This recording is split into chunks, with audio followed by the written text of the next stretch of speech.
Hi, and welcome to the Word of the Week. This week's word is teach. Now, wrapping up our month-long discussion on study to learn, teaching is kind of the final component.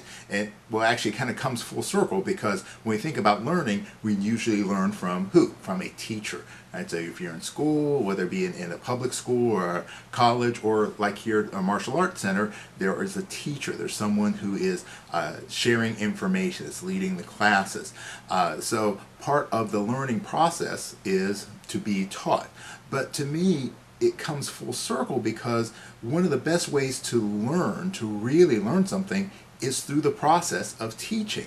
Now, see, especially in martial arts, a lot of times people have this idea that because you're a black belt, you're a master, whatever title you have or want to use, that you have all the answers. Well, I can tell you nothing is further from the truth. I'm still learning. And as my teacher always used to say to us, that black belt just means that you're no longer a beginner. So you're ready to begin really learning. So for me, the process of teaching has been really important for me in my development because what it does is it provides a laboratory for me to test my knowledge and to examine things from a different perspective. You see, I may understand innately how to do some action. I may understand some principle, and it makes sense to me. But in order to get it to make sense to others, I have to figure out how to break it down and explain it in a way that makes sense to them. Right? Everyone has different experiences, different perspectives, and those affect how we take in this information. So the process of teaching for me really has helped me because I've had to look at things from so many different perspectives. And one of the best things has been teaching little kids, because when you're teaching a little kid, you can't really talk about theory and history and the science of things and all the really cool, far out, esoteric stuff that makes you feel like, wow, I really understand something. It's got to be simple. It has to be super, super simple so that a child can understand it. If you can teach something to a child and get them to understand it, you know it.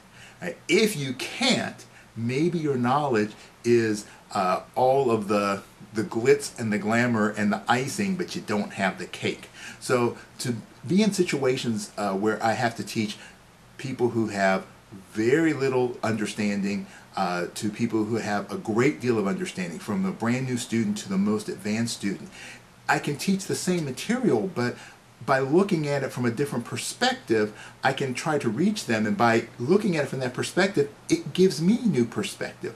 I begin to see it the way they see it, which enhances my understanding of whatever it is I'm doing. So am I saying that everybody who walks into my school should immediately start teaching and open up a studio? Absolutely not.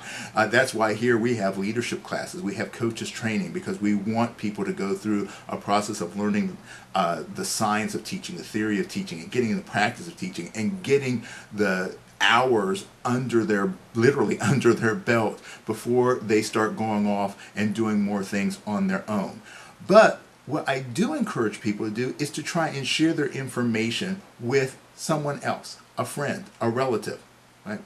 Little kids, try to teach mom and dad. And that's one of the things we do sometimes here at the school, is we have our little heroes, our young 3 to 7 year olds, teach movements to their parents. Their parents come out on the floor, they try to teach the movement to their parents. It's a great process because, one, it helps the kid to understand a little bit more and explain things, and it makes them feel good because they get to tell mom and dad what to do. But then also for the parent, it helps them to understand, wow, maybe this is a little more difficult than I thought, sitting off on the sidelines. So the process of teaching is a really, really great tool for improving your learning. Right? If you can explain it to the youngest person, and if you can explain it in a short amount of time, that means you have probably a really pretty good grasp on what the subject is. All right, so I hope that you'll play around with this a little bit. Figure out something that you're good at, try to teach that to someone else. Then take something that you really don't understand that well, try to figure it out by teaching it to someone else. Okay, so I hope that this presents a little challenge for you. It can be very fun and it can be very enlightening. All right, so thank you very much for your time. Hope to see you next week.